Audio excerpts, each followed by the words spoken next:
Hey, welcome to today's show. The music cut off soon. I guess we got to fix that. It's kind of funny. This first time I used it. Usually use the other one, but Anthony does not like that other sound, so I changed it, and that was the first time we ran it. So it's kind of interesting seeing I how it like goes. it. I like it a lot better.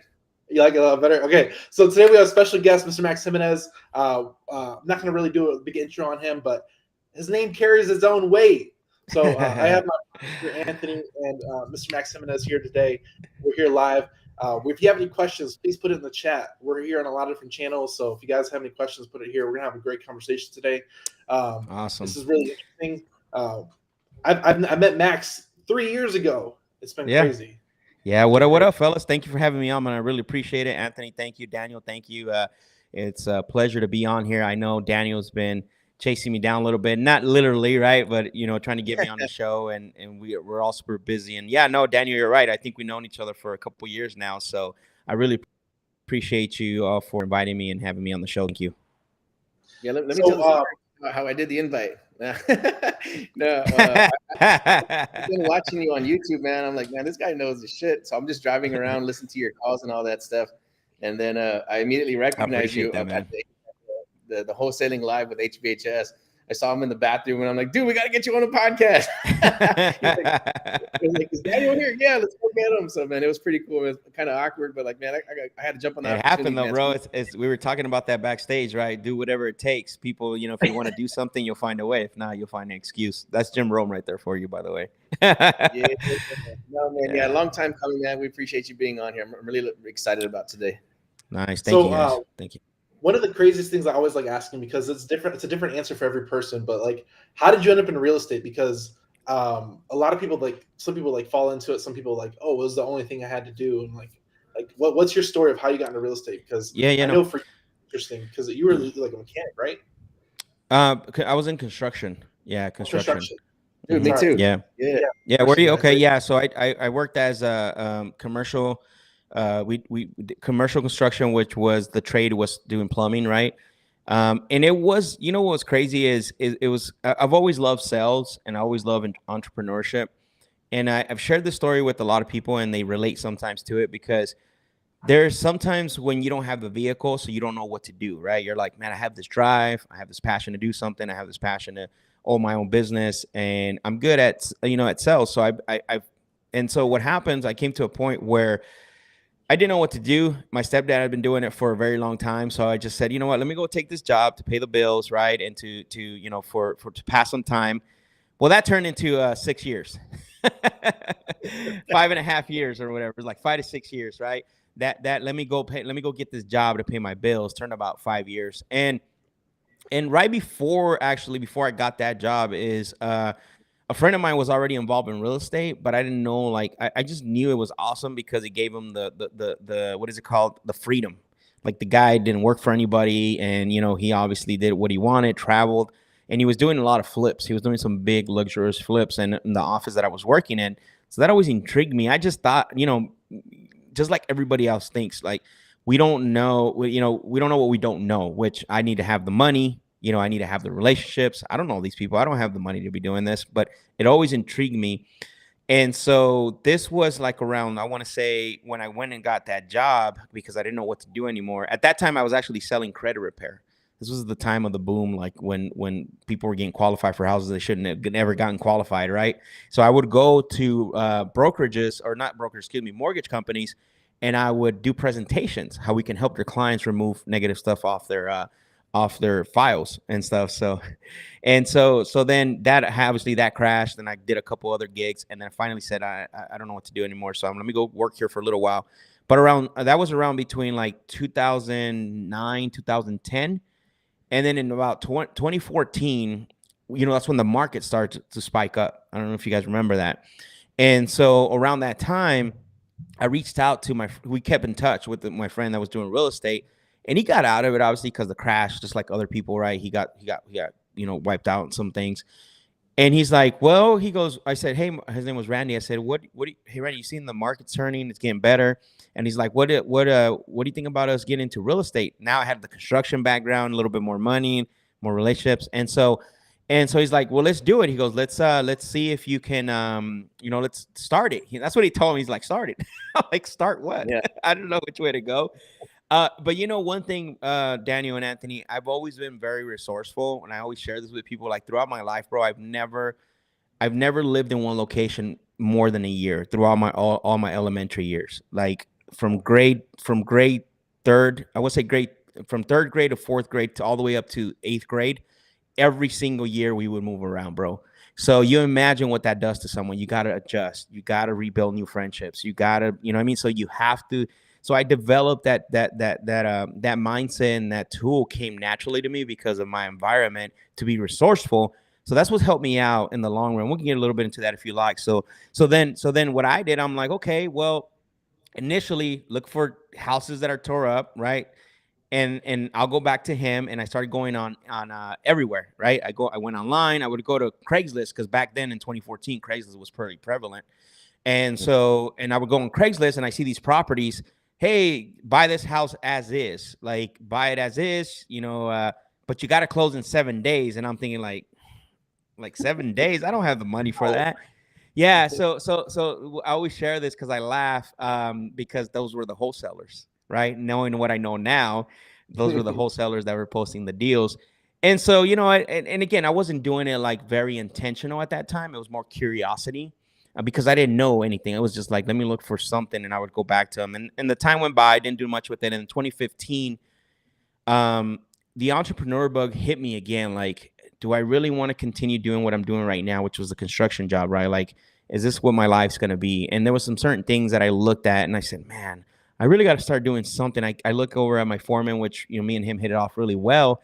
And I was like, he was only making, he was making good money, but for the years that I was doing it, I was up there as well too. And I'm like, man, I look at him and I'm like, that's not what I want to be.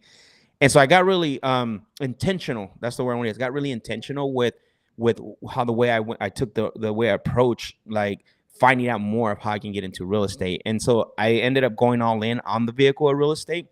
Because again, entrepreneurship is right? It's huge. The problem with most people is that they got to find the vehicle, right? And I didn't know my vehicle for a very long time. We're talking years, bro. I did yard sales. I wanted to be my own handyman. I sold stuff online, on eBay. I would go buy bulk downtown, and I would make quite a bit of money, resell it. Like so. But then it started back up again, and I just attached to real estate. And what happened was, Daniel, to kind of answer your question here, I just kept going. And my mother-in-law was like, she's like, why don't you, she saw what I was doing. She's like, I see you want to get in real estate. She goes, why don't you call the agent that sold me my house? And I said, all right, let's do it. So at this time, kind of frustrated, nothing's going on, called her up, and she goes, you know what? I'm no longer in your market, so I don't know how I can help you. And I'm like, okay. So then, here, all these roadblocks. And then right before go ahead, brother. No, I said dead end. Exactly.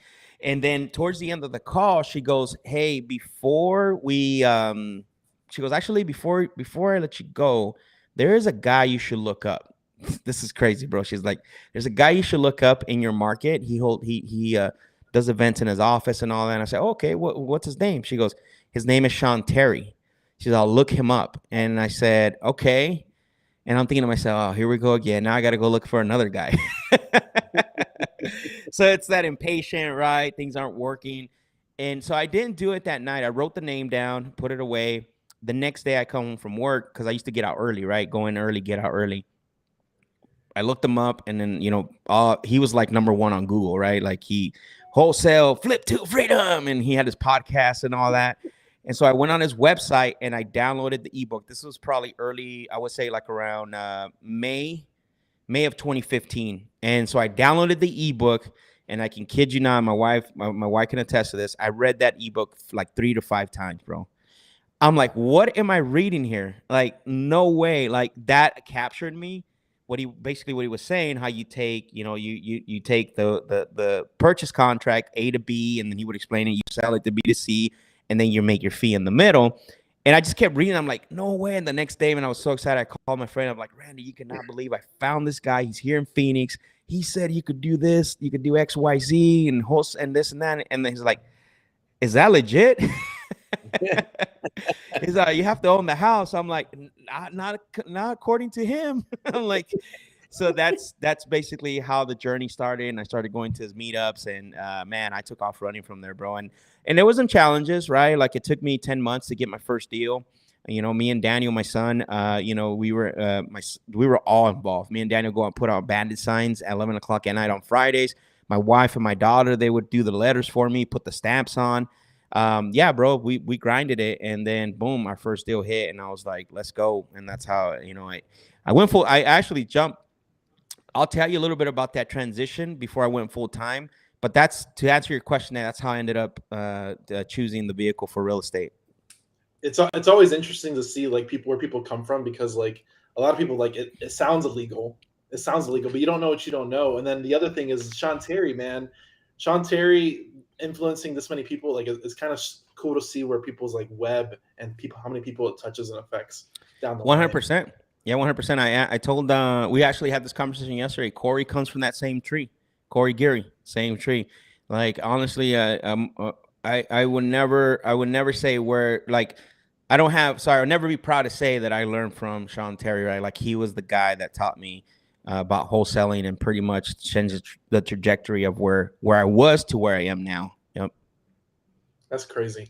We have to figure out archery because we learned from Jalen White. And Okay, Jalen yeah. He came from archery. Sean Terry too. Oh, okay, really? Yeah. That's awesome, man. Yeah, he was in That's the meetups. I work with Jalen White, or not work with him, but I would call him, try to partner up. He was here in my market, and we did a little bit of things here and there, but we never really never push through to get things going. But you're from the Sean Terry tree then. That's amazing. I didn't even know that. That's crazy. Yeah. He learned from Sean Terry. He was actually he's actually, if you go to Sean Terry's podcast like years ago, like 2018 maybe, he's on there. 18-year-old or 19-year-old kid makes 20 grand in the first check or something like that. So those ripples go far, man. I think that's something that we pay attention to as well. It's like, if we have this information, you know, you should spread it, right? Because, you know, I see people maybe that I went to high school with on Facebook and stuff, and maybe they're not doing so hot. So like, if you have this information, it's powerful information, like we should, you know, push it out into the environment and see who grasps onto it. I feel like personally responsible. Like you need to tell somebody.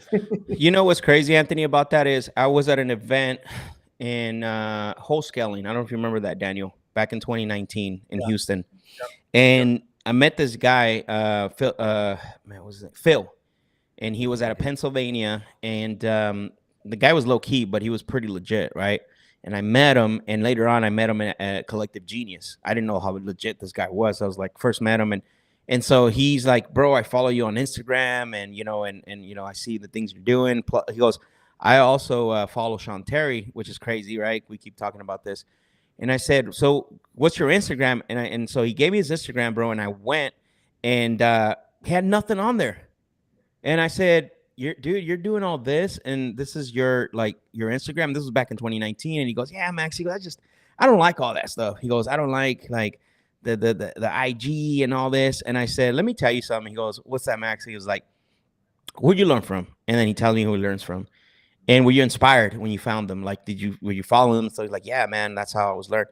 He goes, well, why don't you be that person for the next person coming behind you?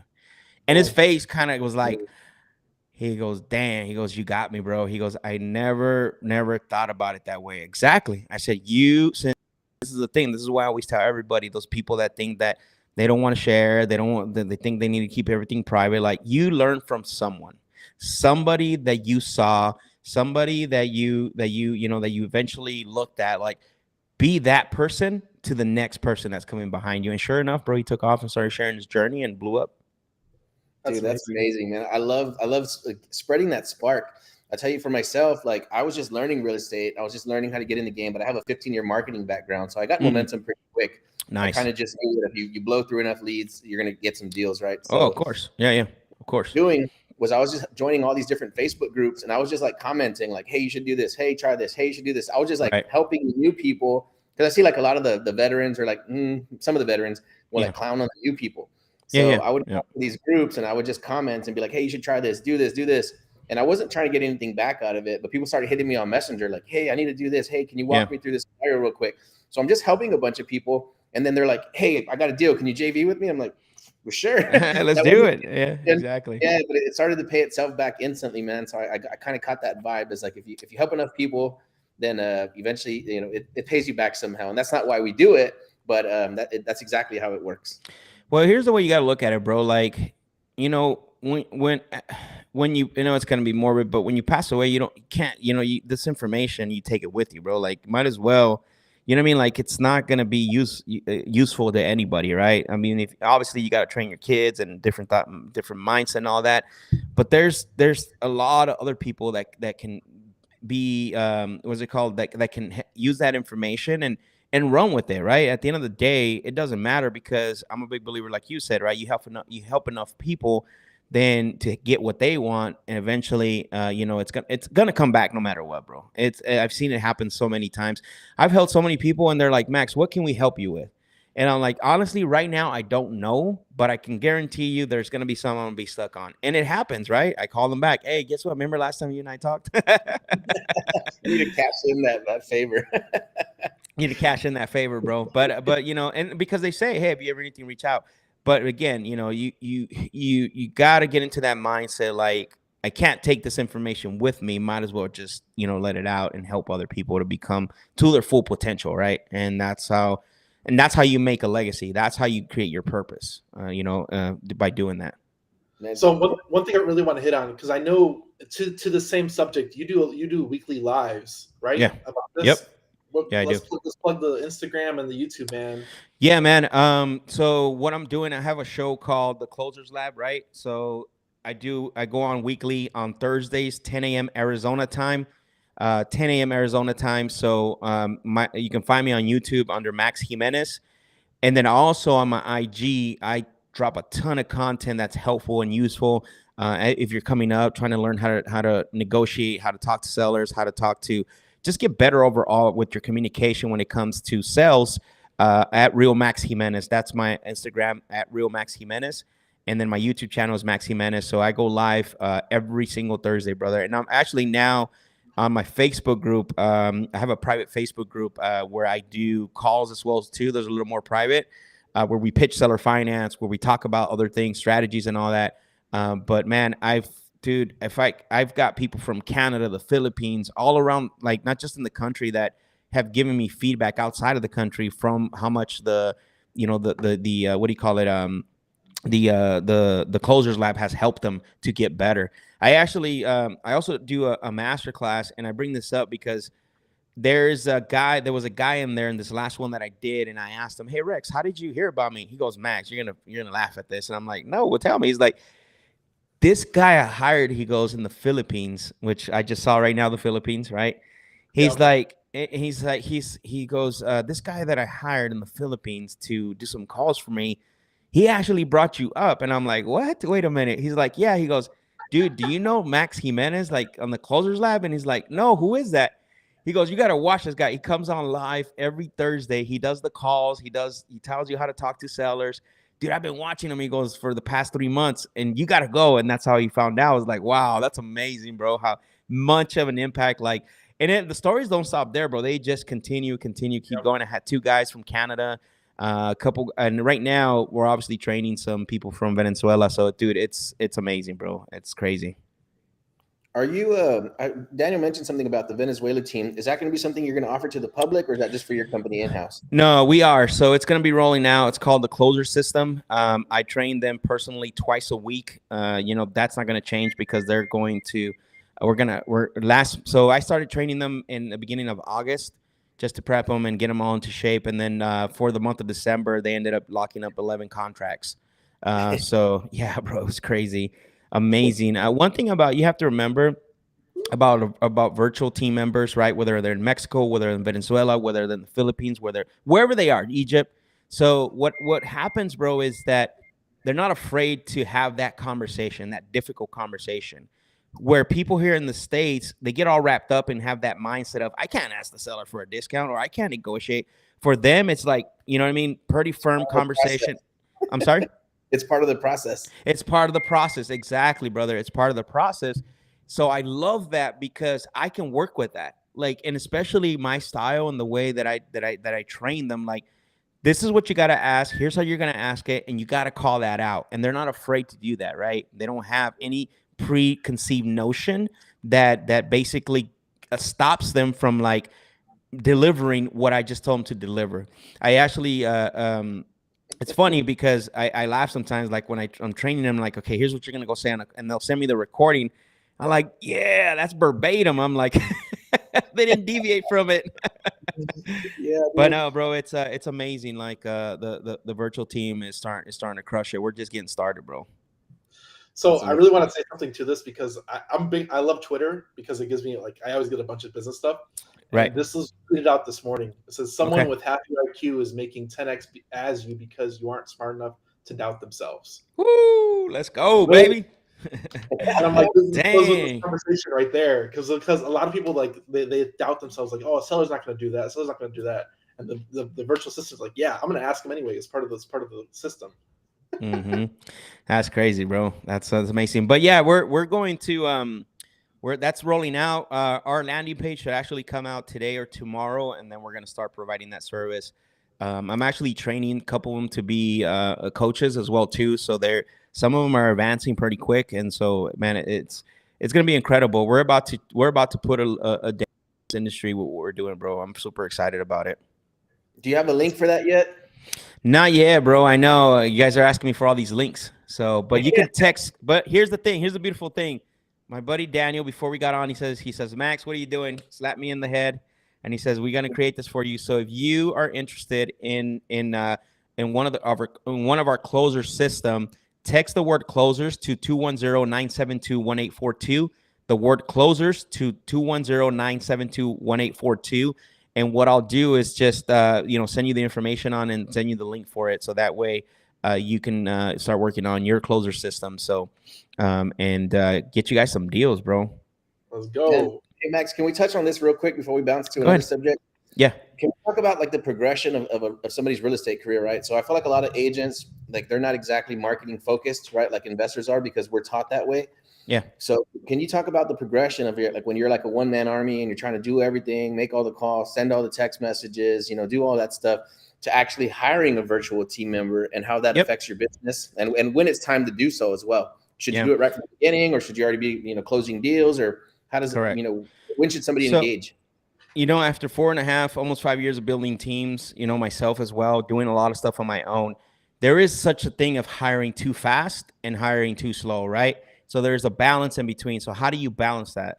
When you're first starting out, obviously you got to generate your own activity because you either have capital, if you don't have capital, then you got to invest time capital, right? You have capital, which is money, time capital, which is going to require your participation always. And so what happens is that, let's take SMS and cold calling, for example, because maybe you're not in a position to do PPC or anything inbound. So you're going to have to be the one that's going to be cold calling, generating the activity. You're going to have to do the follow-up, and you're going to have to go to the sales appointments, right? Whether it's on the phone or whether it's in person. When is it time to hire? When can you look at where you're at and say, okay, I think it's time to hire? For me personally, this is the way I would hire and how I still hire even now, right? So if I'm doing the cold calling, I'm doing the follow-up, and I'm also doing the sales appointment, number one, what I got to look at is my cold calling, my prospecting starting to feel, what is it called? Is it starting to lack because I'm doing too many follow-ups and I'm going to too many sales appointments? And what's happening is because I'm doing that, I'm not prospecting as much anymore because I'm focusing now on following up with warm, hot leads.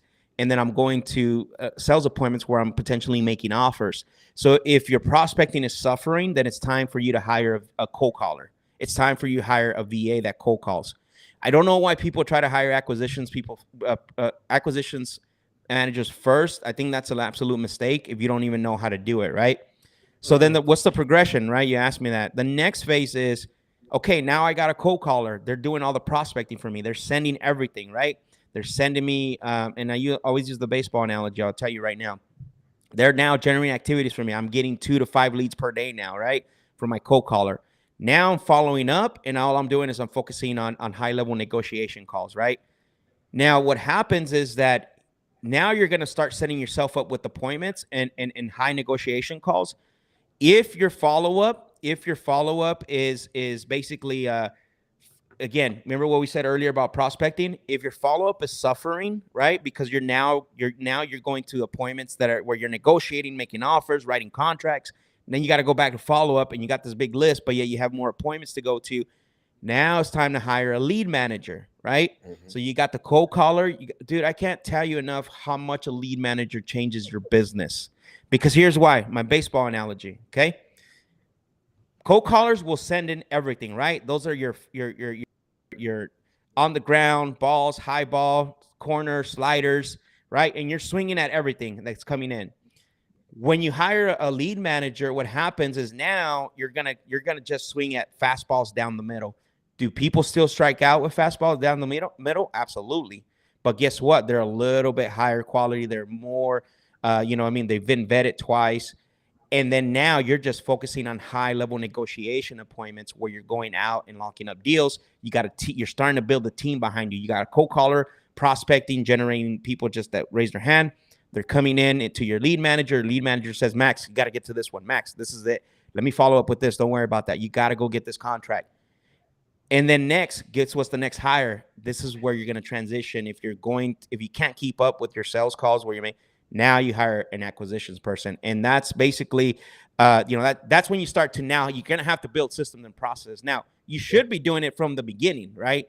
You should be building your system, which is a mistake that I did, bro. That's why I'm saying this. Like, you got to do it. Most people think because they're on their own, dude, do it on freaking Google Sheets. Like, do it on Google Sheets because you're going to get to a point where you're like, oh, man, I grew. Now what I do, right? And there's always two problems in businesses is you don't have the systems, you have the people, and then you have the systems, and you find out you got the wrong people in place. Believe me, it happened to me, bro. I know. I'm telling you from experience, but that's the breakdown. Is you got to build the team, right? It's too many people try to scale too fast. You got to watch what you're doing, and you got to make sure that you're also staying laser focused. Everything that shines, you got to be careful with it and you got to look at it through a lens of, does it take away from what I'm doing or does it improve upon what I'm doing? Those are the lenses that you want to look at when the shiny objects start to come at you pretty fast, because they will. Yeah, I think this is the business of shiny objects. 100%. Yeah. Does that help? That makes sense? The breakdown of that, bro? That's beautiful, man. Yeah, that's amazing. I hope if whoever's watching this, I hope you go back and watch the replay and listen to that 2 or 3 times, because you are going to suffer. If you don't follow those steps exactly, you're going to suffer. You try to grow too quick. You don't have the correct people in place. It's going to cost you a lot of time and a lot of money, and it's going to lead to a lot of dead ends. So I always recommend that somebody grab a mentor. You know what I'm saying? If Max is even making himself available, right, or offering these services, and somebody that's at a high level that's still willing to help, I would definitely take advantage of it, because you have people that are at a high level and they're like, I'm just too busy. Can't talk to you. I can't help you. Can't do nothing. So that's another conversation too, right? Because I think you get to a certain point where you can't scale anymore without actually mentorship, right? We've all had it. I mean, we've all had mentorship. I mean, Daniel's came to our workshop as well. I've paid so much money, right? Like even I wouldn't be where I'm at if it wasn't for mentorship. But I know as you start now, sometimes you're financially strapped, right? Sometimes, like I said, you either have capital or you have time capital. One of the two, you're going to have to, if you can play with if you have money, man, by all means, speed up your process, hire a mentor right away, fast. But if you don't, then you're going to have to invest, taking action in that time capital, and you're going to have to do pretty much a lot of it. Yeah, that's what I did in the very beginning, man. When I first started in real estate, I hadn't even got a deal yet, but I was already a marketer.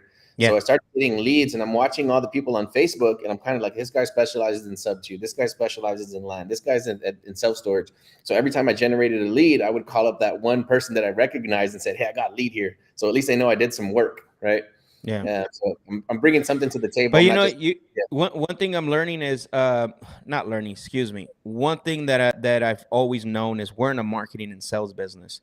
And one thing I've learned is that guys that come in with the background of marketing, like yourself, Forrest Blackburn, who's a friend of mine, very good friend of mine, you guys like thrive in this business because that's what this business is, marketing and sales, right? Marketing and sales.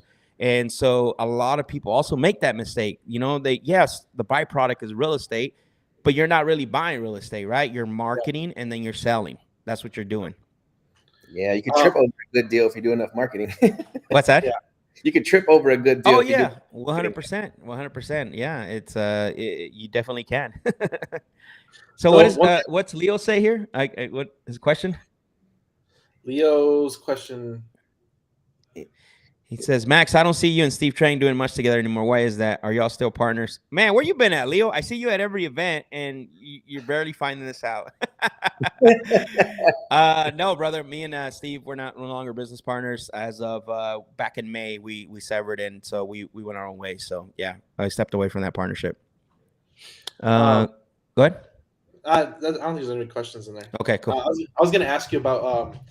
I asked you this at Wholesaling Live. Was why is it important to use a sales system in a conversation when we're talking to sellers? Because I really want to dig on this because you're the closer. You're the closer. Yeah. Instead of alone. I appreciate it, man. That's a really important question as far as why do you have to build a sales system, right? There's a famous quote by David Sandler, and he said, "Hey, he goes, when you're with a prospect, right? The prospect always has a system, right? And what happens is that system does not say salesman wins. What that prospect system says is salesman loses. So in essence, what he was saying is that every time that you go and wing it, that you do the meetings by the seat of your pants, where you try to close deals by will and grit, which can give you some results, but it's not scalable, right? It's not something you can maintain and for long term. That's why and here's how I'm going to prove this. That's why the revolving door especially for salespeople and especially in acquisitions for real estate is so high, right? 3 to 6 months, maybe 3 months, maybe 6 months if you're lucky. So, and what happens is people hire business owners hire people to come in to do sales, give them a script, and they think that that's going to give them success. So I'm a big believer why you need to have a sales system is not to control the conversation, but to orchestrate it, right? You know, when we travel, we have what we call the GPS in our car, right? We get in our car, we pop in the address, and then it takes us to the destination we're going. But what happens during that trip? Remember this, right? Especially if you got kids, bro. Like when you got kids, like they're gonna want to stop, right? Dad, stop at the store. Like I gotta use the restroom. Right? So, and then you might want to stop and sightseeing, right? So, but guess what? When you get back in the car, what's that GPS? Where's it going? The same destination. It doesn't change. So this is why it's important to have that sales system, because what I can tell you, especially our industry specific, our prospects are the sellers, right? The quote unquote motivated seller is they're going to be providing information based on what they heard, what they see. There's nothing really that's their system, right? And it's all defense mechanism. And if you don't have a system to overcome that system, then you're going to get trapped and fall into that. And you're not going to have success to be able to repeat continuous, wins and getting deals, right? You ask someone that says, how did you get that deal? I don't even know. Luck. I was like, how did you get that deal, man? How was it? Like, I don't know. They just said, yes, Max. Not repeatable, right? So that's why it's very crucial and important. So that way, again, orchestrate the conversation. I've had people always tell me like, Max, how do you control the calls? I'm like, that you're already in the wrong mindset. I don't want to control the phone. I don't want to control the call. What I want to do is orchestrate it. So that way, when I'm doing the calls, I want to get them to I already know my destination, right? I already know where I want to go. And again, it comes from experience, right? Based on what the prospect tells me, because I have a system that I can put them through. Okay, is this prospect engaged? Is this prospect answering questions? The statements that this prospect is making sounds more like they're just looking for a number. What this prospect just told me, I'm not going to continue the call. I'm ending the call right now. Why am I able to do that? Because I have a system that tells me what I need to look for. Yeah, I love the sales system because it's a way to get repeatable results. And there you go. Rinse and repeat. Exactly. It's so crazy. It doesn't even make sense at some points, but it's like you want to get repeatable results. So you got to put somebody through the same process and get similar results that we can create a process around. Yeah, exactly, man. One thing I really want to talk about that I learned through you guys was not making an offer. And let's Yeah, and that's tough, huh? I want to talk about this because a lot of people like some people like should I make an offer? Should I make an offer? Am I shooting in the dark? And I like hearing your position on this, and I want to have this conversation about Sure. why or why not to make an offer, and when do you Got it. make an offer at that point? I gotta Yeah. hear this because as a rule of thumb, it's always like always make the offer. Yeah, no, look, I get it, man. Like, there's been businesses, successful businesses where they have, where they have the key performance indicator of making 25 offers a day, right? 30 offers a day. My problem with that is going back to what I said earlier, is that the reason why I don't follow that key performing indicator, I'm more about conversations, right? Because the conversation is going to allow me to find out if this person deserves an offer. That's more what I like to hit on. That's my high level is. And a conversation for me is I'm uncovering motive, I'm uncovering timeline, right? And then I'm discovering if anyone else is involved. And then potentially once I have those three things, I'm going to make that offer. And but going back to what I was saying about having the key performance indicators of making how many X amount of offers per day, I don't think it does anything good for anyone, but besides probably bring you down because you're like, dang, I made 60 offers today and I haven't gotten anything. Right? Like, what am I doing here? And that's the problem that I have. That's the only aspect I have it now. If you're spending 100K in marketing, and that's fine. But let's be honest, a lot of us on this call right here don't spend 100,000 in marketing. We got to look at every single lead. This is why I don't like the key performing indicator making offers. Every single lead, we got to treat it with gold, right? Because we don't have, a lot of us that are on here don't have that high marketing, spend of 50 to 100,000 where we can, here's, you'll like this, when you do the offer thing, it's like Anthony is it's like a slot machine, bro. You put the coin in. Okay, Mr. Seller, you get an offer. Oh, never mind. All right, then you offer. So we don't treat it as a business, bro. We're looking at it as a rush, like a slot machine, right? Now, when it comes to making the offer, I got to have those three things, right? Sometimes those sellers, I'm not gonna saying that I don't ever give a number. That's not what I'm here saying. I just don't make it a habit to say, okay, well, I'm gonna offer you this, or whatever. Some sellers will put you in a position where they won't continue the call, right, without knowing what you can pay. And there's different spots where that would happen. A lot of times it happens in the beginning. Hey, all I wanted to know is how much you would pay. That's all I want to know. I don't want to, you guys have called me. You call me. I want to know how much you pay. Always acknowledge what the prospect gives you, right? So one thing I always say in that aspect is like, look, that's fair, Anthony. I get it. Yeah, exactly right. That's what we call. We're looking to buy that property. What I can tell you, though, however, is I've never been able to buy a property without asking a few questions. Mm-hmm. Do you mind if I do that? Mm-hmm. Right? And now their mind's kind of thinking here, right? Like, and here's that question that's going to give me two results. Number one, heck no, you tell me your number. All right, perfect. We're done here. That's not my business, right? Or number two, they're going to say, that makes sense. So what do you need to know? Okay, perfect. I appreciate that. Do you have like 5 to 10 minutes so I can tell you exactly what I need to ask? Getting that advance agreement for them to speak to me, right? That's the first spot. Most people come out with like, I call it the shotgun approach, right? Make me an offer right now. Boom, right? They hit you like real fast. Like, what do you do? Like, again, if you don't have a system, right, Daniel? We talked about that earlier. If you don't have a system, you're going to probably give them an offer. Oh, hold on, Mr. Seller, let me comp. Right? You start comping the property, and then you say, well, it looks like we can pay between. Okay, perfect. I'll call you tomorrow. I'm not sure if I like that. So who benefited from that? You or the seller? The seller. Right? Yep. The seller. And now you're like, dang, I did all this work and all this. This is why I have a saying is don't make a move without a commitment. I didn't create that, but I love saying that. Don't make a move without a commitment. Anytime the seller requests for something, I acknowledge it. I'll say I'll get there and I'm going to do it for you, but here's what I need first. So I give them their ask, and then I go to my ask. Now, if we get down in the conversation where we're talking now, I know I'm uncovering a little bit of motive. I know what they want. I know the situation. I know it's affecting them personally. I know that they need to get this done quick, but now they don't know how much they want to get. There's a couple of strategies that you can use, which my favorite strategy is always negotiating from what they owe or what their bottom number is. I don't know why our industry always negotiate. Well, let me see what your property's worth, and then I can tell you how much I can pay. I don't know why we do that. And it's always been, that's how we've been able to get some of the biggest spreads. We've had $300,000, $400,000, $500,000 months up to $1 million months. We've never were a volume company. We were always about profit. And so the way we did that was to negotiate from what was owed, right? So let's say now, Anthony, I got you pretty much, and now we're getting into the price, right? Like if I ask you, hey, there's typically, Anthony, 3 things that will stop us from working together. Number 1 is time. Number 2 is price. And number 3 is other people. 9 out of 10 times they're going to say price. And we're going to say, all right, perfect. Let's talk about that. Just out of curiosity, Anthony, I'm assuming this property's paid off. You don't owe anything on it. I'm Correct. starting right there, bro. I'm not going to what it's owed.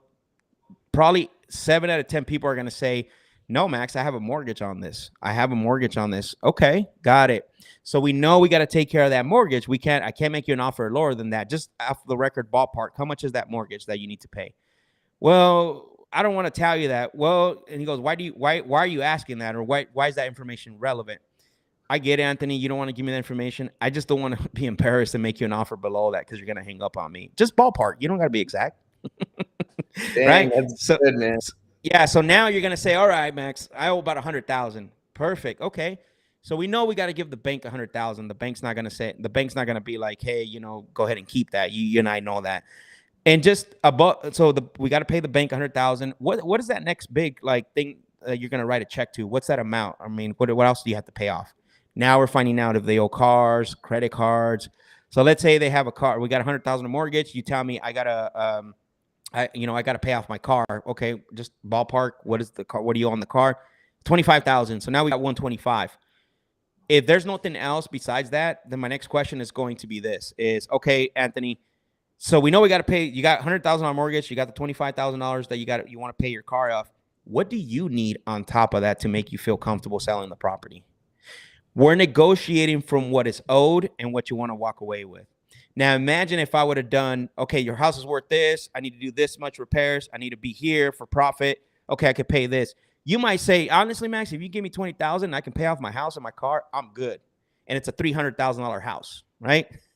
Mm-hmm. So that's why I'm a big, I love negotiating from what's owed. And the other thing I want to say, go ahead, brother. Go ahead.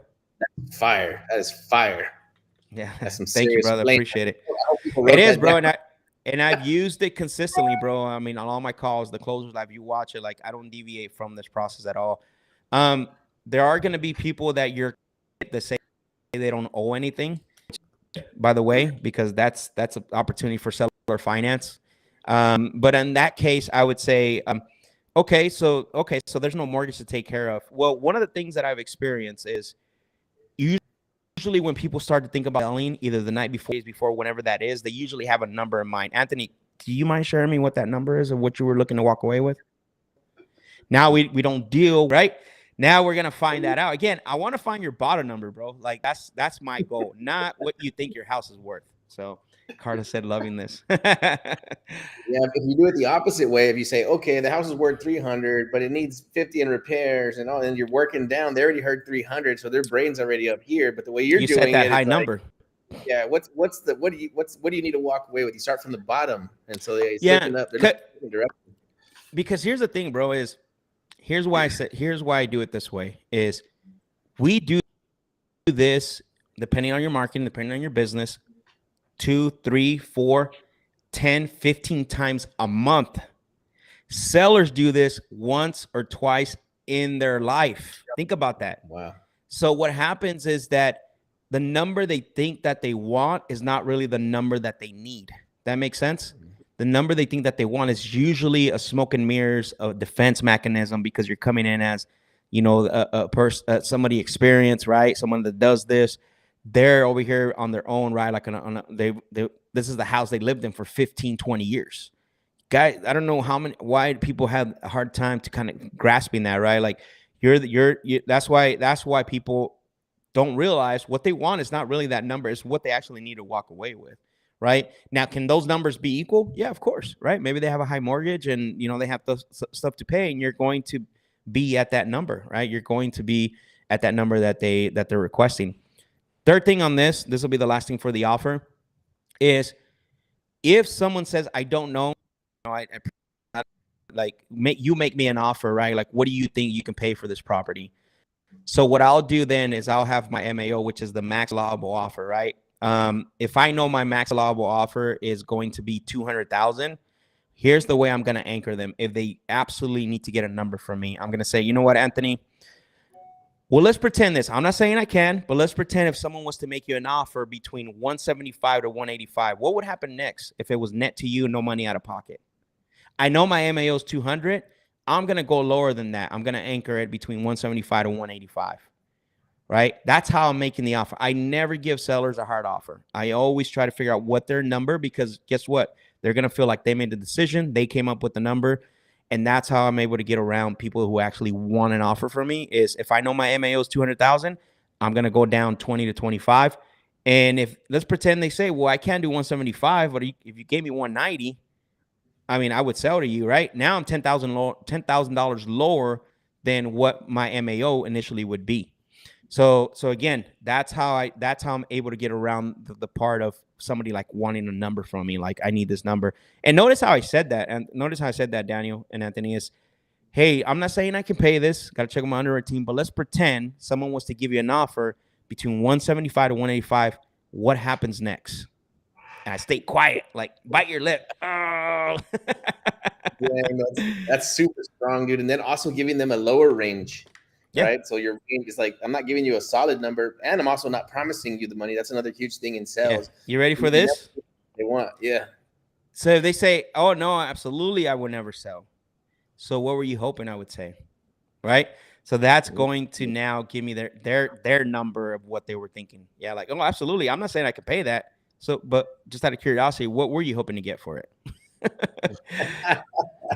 Well, one of the coolest things I love about this sales strategy, and like I said, I told Anthony about this when I first went through it, was that you always blame the imaginary person next door, or the imaginary person that's always like, oh, the guy down the street, he'd probably give you 150. Yeah, I'm not that guy though. Yeah, always, brother, always. Even internally, like, you know, I'm not the one that's actually always that comes up with the number. Never. Like, hey, I got to talk to my partner. Or now lately we've been using underwriter because we're doing a lot more seller finance deals. And then what I always tell them is this, like, hey, I'm gonna go talk to let me put you on hold, or maybe if I set up a call back, I got to talk to my underwriter. It just depends on how the call goes. Gonna look at it with them, and then basically see if we're able to meet that or potentially pay what you're asking. And then what I tell them is, and then I get commitment, right? Before I get off the phone, or before I put them on hold, as I always say, okay, so I'm going to go talk to them. So let's pretend I talk to them and they're able to do what you're asking on the price. And I know it's a good deal. What's going to happen next? I get commitment, right? I get commitment for them to say, well, if you guys can do that, I'm definitely, I want to sell to you guys because that's what I'm asking. Okay, perfect. Now, if we come back a little bit, and this is for set up a callback, right? Not on the same call. So so we can do the 150. It sounds like you would feel comfortable putting things in writing. And they're like, yeah, that's what okay, perfect. Now we have an understanding. I just want to make sure we all understand what's going to happen on this next phone call. However, Anthony, if he comes back under 150, any offer under 150, I don't give him a number. Notice that. If my underwriter team says we can't do the 150 and they have another number in mind, would you like me to call you back? Ooh, I'm getting that up front. Right? They don't have a number. Right? They don't know what that number is going to be. I just said another offer. That was it. Right? Would you like? No, yeah, of course. Well, long as it's not lower. Like yesterday, I had a guy. He wanted 35 and he dropped it to like 20. Just on that question alone, he was like, "Yeah, as long as it doesn't come back lower than 20." And I'm like, "Okay." 21.5 from 35, bro. From 35 to 20, and I'm like, me and Ryan were looking at each other like, "Whoa!" Like, I'll take it. Yeah, dude, that's super strong, man. I appreciate all those bars, man. That's good stuff, and that's something that you can't learn again by not. You got to have a mentor. You got to have somebody you're working with, somebody that's been doing this a lot longer than you, and it'll save. So whatever you spend on that mentor, on that that partnership, whatever, it's going to advance you in years. It's going to save you time, and it's going to save you money. So we've covered like systems. When is it time to hire a team to help you grow? Like maybe a VA. Yeah, let me add something to that because. I do have a master class that it's very intimate. I don't allow more than 20 people in that master class. And what I always tell them is like, what I charge compared to what I paid is like it's peanuts, bro, right? To where they go through this, and it's a 3-week masterclass. Like it's not a 1-day workshop. It's a 3-week masterclass where they get to basically basically get to see the whole system, and they have access to me. They have access to me to book a Zoom call, help them, develop the system, put it in play, and potentially help them to get basically a what is it called? On a phone call with them.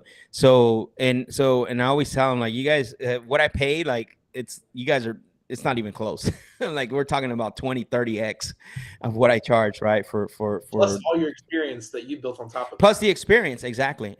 So Leo what does Leo say? How much, Mac? It's $11.99 for 3 weeks. Yeah. So it's not that high. So, and then you get to spend 3 weeks with me. Obviously it's not the full 3 weeks every day, but it's every Wednesday. So basically, like the next one is October 26th, and we spend about 2.5 hours. We almost go 3 hours. And then basically once it starts, you have access to me, and the next Wednesday we meet again, because this allows Daniel, you've been to the workshops before, and the questions don't happen at the workshop, like they happen after, right? And so I figured like that was one thing I wanted to correct is I wanted to make sure that I'm there with you to ask questions, to ask basically anything that you need help with. Plus, I revamped my script. Our script is like 5 pages long now, Daniel. Mine, anyways. My script, yeah, bro. So it breaks everything I just told you guys right now is in that script, the one I provide. Yeah. Again, guys, if you're watching this, just for him even offering to help and to give up some of his time, his time given doesn't compensate the amount of money that you're paying. So I hope people take advantage of that. You see the value in it, and once you learn these skills that he just covered right now, because I've been in sales for 20 years, and he just taught me some stuff today on this call. So I can't imagine what else you have back in your toolbox, man. So I'll say this: the first person to sign up for Max's masterclass, HiveMind will give you $250 towards your nice. There we go. Let's do it. The very first person that signs up, guys. So jump on that, take advantage of it. And then I see we're getting pretty close to the time, man. We got about 8.5 minutes left. I wanted to ask you real quick now if we can get into maybe a little bit more kind of advanced real estate investors. Mm-hmm. What are you doing now to navigate the coming storm, right? Because everybody's like, buy, save your money, get ready to buy. So tell us how you're pivoting into the storm. Yeah, we're in a unique position right now, right? I think, one thing, I went to an event, I want to say 3 weeks ago, and in this specific event, what happened is they had it before, a couple months before, right before the market started to shift. And I spoke on that event. They gave me I wasn't going to speak, and they gave me 5 minutes, and I just said, hey, how many of us understand, or how many of us know that there's something going on in the market, right? Bro, there's 600 people there, and only 8 people raised their hand. Oh, no. And I said, yeah, exactly. Yeah, there you go. See, and I said, wow. I had the microphone wow, 8 people only raised their hand. That's literally what I said, bro. And I said, you guys got to be kidding me. I said, everybody in this room should raise their hand. Everyone. And I said, for you guys that didn't raise your hand, I'm going to tell you, if you don't pay attention, half of you are not going to be, or more, not going to be here anymore. And you're going to be working it back at your regular jobs. That's what I told them. But let me help you. Then I gave them some tips of how to help them. Fast forward to the same event, right? It always got filled up. This was probably 3 weeks ago, bro. It was literally empty, bro. He didn't have half the crowd that was there the last time. So going back to your point, we're in some interesting times, and there's 2 types of people right now in this market. They're the ones who came up in the prosperity time, which was right after COVID, Daniel, right? This is when the big boom, right? Everything blew up. And you had all these people, the amount of agents that were registered skyrocketed, right? The amount of wholesalers that showed up on the scene and to meetups and all that skyrocketed but they never learned new skills. It was you can throw a rock and you can definitely, get a deal, and you can sell it the same way. But that's changed, right? You can't do that anymore. Hey, just lock it up. We'll sell it to, whoever. They'll buy it for 90% of ARV. So going back, isn't that crazy how the event story, how that happened? Yeah. It shows that the times are changing, and the agents and mortgage brokers are all crying right now because they can't find and do any deals, and they have to actually do marketing. Yeah, exactly. So we pivoted a long time ago, brother. We basically what we started doing is we started helping other investors through. So basically, we started ramping up our JV nationwide JV partnerships. And so right now, I can tell you that was the first thing we did, right? So what we started doing is we're currently working right now with investors nationwide. So on a slow day, we're looking at about 3 to 5 deals. On a very busy day, we look at about 8 to 10 deals, right? Wow. So that was the first thing we did is we started collaborating more. That's the other thing is that you have to collaborate a lot more in order to survive. Like guys with Leo, guys like you guys, like Daniel, Anthony. Collaboration is key. It's always been key, but never more than right now. And the other thing too is that I've always done we've done this, but not to a scale where we're doing it now, is creative financing, right? Where seller finance. I think Rafael made a point there about seller financing. It's not longer that you must do it. You need to do it to survive. Like it needs to be in your arsenal. Seller financing, sub two. It has you got to be able to know how to. And again, you don't need to know everything. You just got to be coached by the right people, right? Because that's where right now this and why I said my point about we're in a unique situation. So, some of us that know and understand how we're shifting and pivoting. These times right here is where like the wealth transfer starts to happen, right? You've heard that talk, like you've heard people conversate on it. But if you don't know what to do, you're not going to be able to be part of that. So you need to develop new skills, such as understanding seller finance, understanding subject to, understanding how to pivot. You're going to need to develop new skills, and that's how we've been able to pivot. Is first collaboration a lot higher, and then that's just on the outside. On the back end, I'm almost a again with the VAs. I'm actually helping a couple guys like Stratton, Stratton Brown, Vic Areda. There's a couple of guys out there that I'm actually working with to help them with some of their leads as well too, to be able to negotiate. So that's again collaboration, right? Direct to seller stuff, not just joint venture. But the biggest pivot right now, what I'm seeing in order to survive this, is you have to be able to put creative finance into your arsenal. Yeah, me and Anthony talk about this all the time. Is as the interest rates went up, it made it creative finance like the go-to strategies because people 100%. they're anchored at their number, what their price point is, and like, okay, Correct. well, seller finance it to me, sub two or complete seller finance. Exactly. Yeah. So exactly, man. Go ahead. It creates a lot of opportunity, especially right now. Yeah, 100%. That's honestly, that's really everything that's coming down the pipe right now. I'm seeing everything as creative finance. Like there's no, I'm almost like putting creative finance first and then innovation second and then wholesale third almost now. I'm not even looking at the deal as a wholesale deal. Can my question right away to our JV partners is, will the sellers give us time? That's all I want to know. Will the seller give us time? And I'm learning that from my coach, which is Mike Termini, right? Cash Money Mike. And that's the way he's teaching us. Like, just if the seller gives us time, which is the time to pay whatever they want off, now we can structure a deal, right? Whatever that is, if it's seller finance or subject to.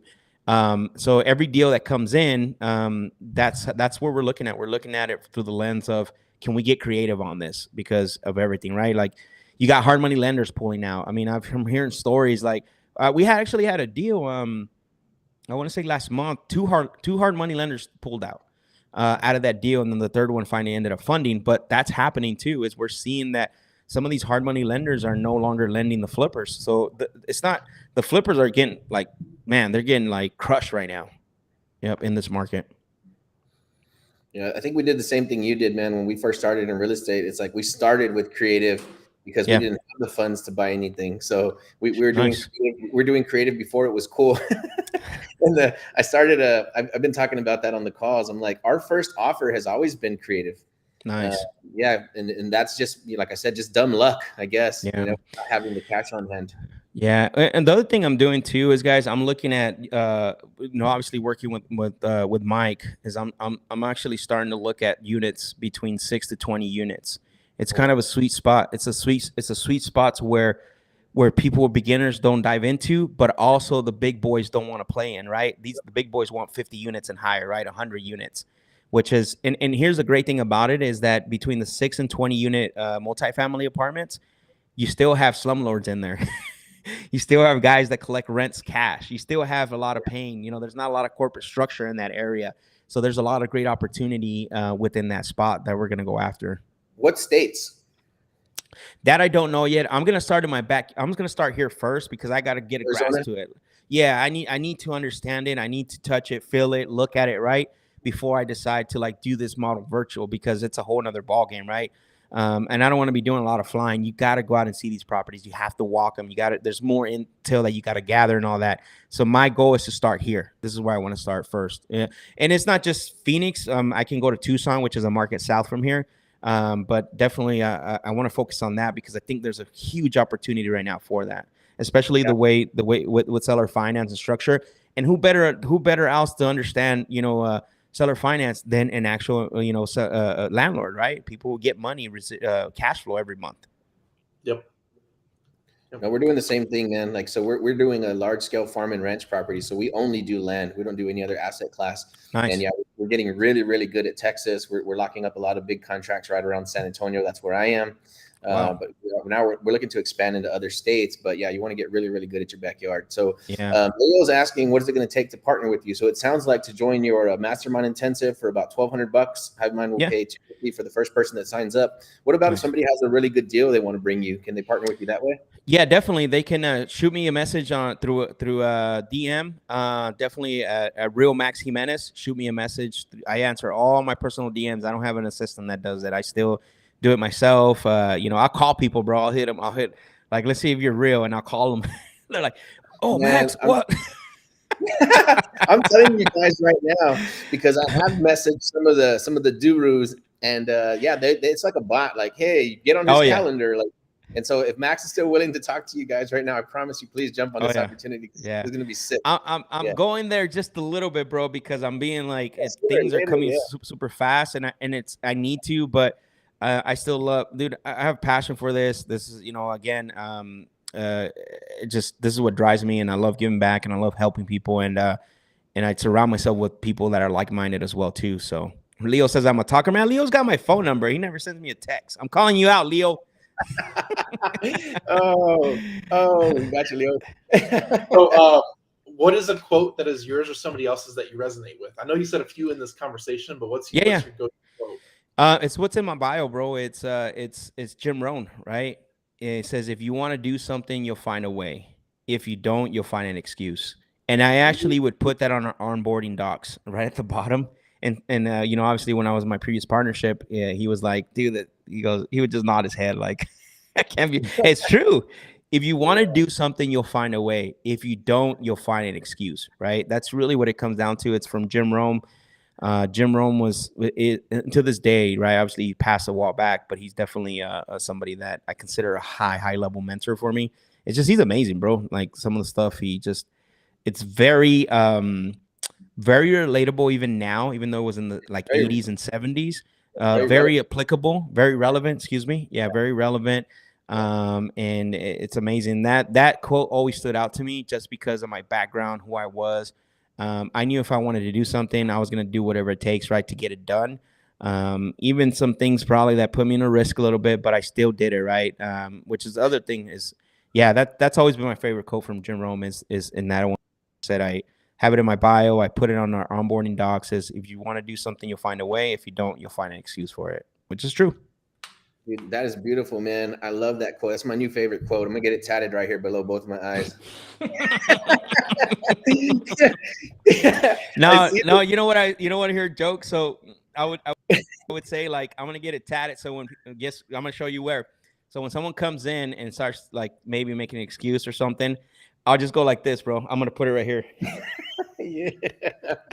So they can't see my face. It's just gonna be like, okay, you read that? Yeah. Yeah, dude, that is dope. Yeah, because I feel like that too. Like we do help a lot of people. We train a lot of people. We have some paid training. We do a lot of free training, coaching for people. Right. And then you'll see the people that really want it. I mean, you'll see them. They're sending leads. They're doing. They're putting in the work. You could feel it. You could feel the pressure. They're texting you, messaging you. Like that person is working. Where somebody else is like, oh, it's because I've been working a lot. And like, man, do the work or don't do the work. Don't be in the middle. That's funny, man. It's true though, man. It's true. Again, going back to originally talking about the VAs, the preconceived notions and the what's that other word that's used a lot right now is I like what is it called, that attitude of I deserve, what's that, Bias? no, not the bias, but that attitude like I deserve this, I don't need to work hard for it, right? Like they don't have that. That's what I'm saying. That's why they're getting entitlement. Yes, excuse me, that's the word I was looking for.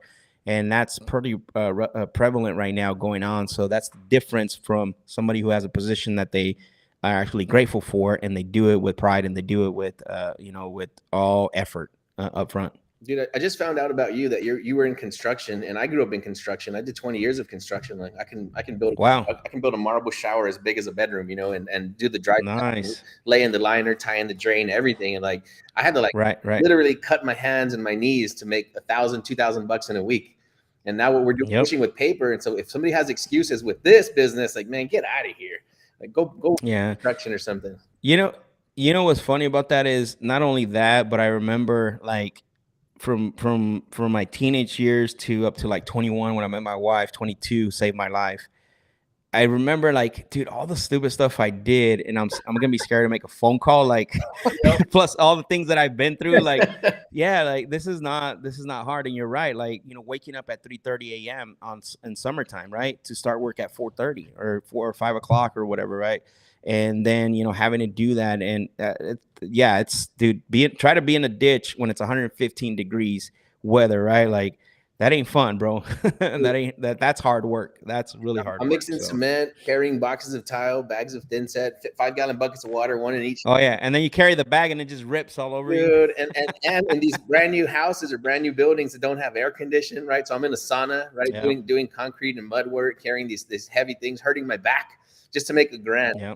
Right. So if you have excuses, bro. I know. You can't send text messages. You can't jump on a phone call. Like, get out of here. Yeah, you're done. Get out. Yeah, you don't have it. Yeah, you don't have it. Exactly. It's sad to say, but golly, man. This is America, bro. I love it. I know. Well, I love it. I love it. This has been a great conversation. Like we covered a lot of different things. Definitely take some notes somewhere in the middle. If you need to go back and rewind it or watch it again, definitely go watch it again, because those so many like good gems dropped on this, which is why like Anthony's like a closer, but I knew I had to have like the one thing about like talking to high level people is you always can learn something from somebody else, because they always have some nugget. And like even Anthony's my closer, so I'm like, Anthony, you need to be on this call. Yeah, no, I appreciate it, man. Number again to text the phone number so you can text. Closers to 210-972-1842. Yeah, Max even mentioned right now that he has a closing window of opportunity, that it's going to be it's going to be harder and harder to get a hold of him in the future, things moving forward as he continues to scale. So take advantage of it while you can. Yeah, no, 100%. I appreciate that, man. Thank you guys for everything you're doing. I love that. I love talking today to you guys. I think, it's always great to give back. And obviously, again, like I told you guys before we started, I don't hold anything back. I just love giving back. That's my drive. It's my passion. And I like to surround myself with people like that too. Yeah, man. We know how valuable your time has been, so we super appreciate you spending some with us. Of course, man. Go appreciate Real Max Jimenez and the closers. Yes, go to IG, follow him. Yeah, follow that guy. Check him out on IG, and then check out his YouTube, man. When he goes live, I'm telling you, if you're just driving around and you're not a reader, you're not doing anything else, throw on his YouTube and all that while you're listening to him close these deals, man, and it'll blow your mind. You'll learn a lot in a very short amount of time. I appreciate it, man. Thank you for that. Shout out. Well, we hope you enjoyed this episode. Go check us out on the next episode on the Hive is hivewithus.com. There you go. Have a great day, guys. Bye.